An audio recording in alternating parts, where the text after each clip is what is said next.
ज्ञान की बातें तभी हमारे काम आ सकती है जब हम उन्हें अपनाएंगे। हम जब तक ज्ञान की बातों का अर्थ नहीं समझेंगे और जीवन में नहीं उतारेंगे तब तक वह ज्ञान बेकार है। उपदेश और प्रवचन सुनने से हमारा जीवन नहीं बदल सकता है।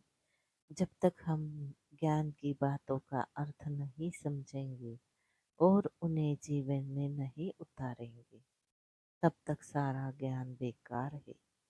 इस संबंध में एक लोक कथा प्रचलित है।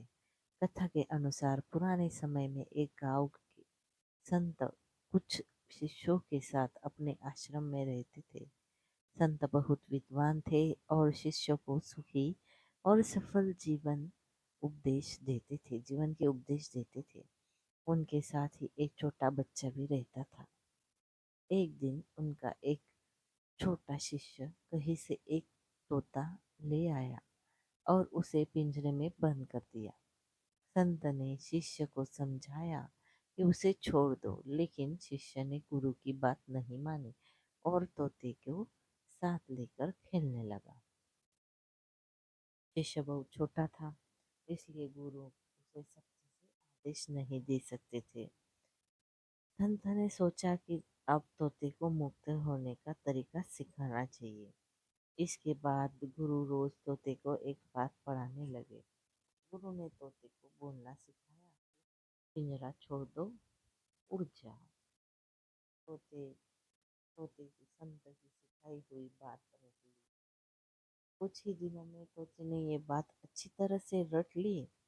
एक दिन छोटे बच्चे ने गलती से पिंजरा खुला छोड़ दिया। खुले पिंजरे से तोता बाहर आ गया और जोर जोर से बोल रहा था कि पिंजरा छोड़ दो, उड़ जाओ।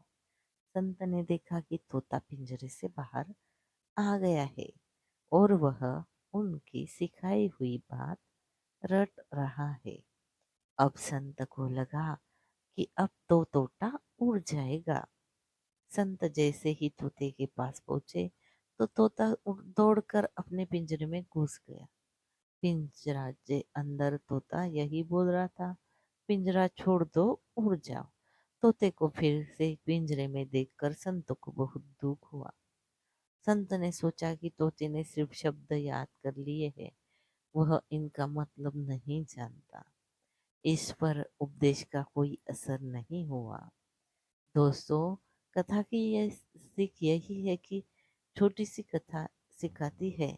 अधिकतर लोग उपदेश और प्रवचन सुनते हैं, लेकिन उनका मतलब नहीं समझते और ना ही उन्हें जीवन में उतारते हैं। इसी वजह से उनके जीवन की समस्याएं बनी रहती है। उपदेश को जब तक समझेंगे नहीं, उन पर चलेंगे नहीं, तब तक उनसे कोई भी लाभ नहीं मिल सकता। ज्ञान की बातें तभी हमारे काम आ सकती है जब हम उन्हें अपनाएंगे। तो दोस्तों, आपको आज की ये कहानी अच्छी लगी हो तो हमारे चैनल को लाइक, शेयर और सब्सक्राइब जरूर करें। धन्यवाद। हर हर महादेव।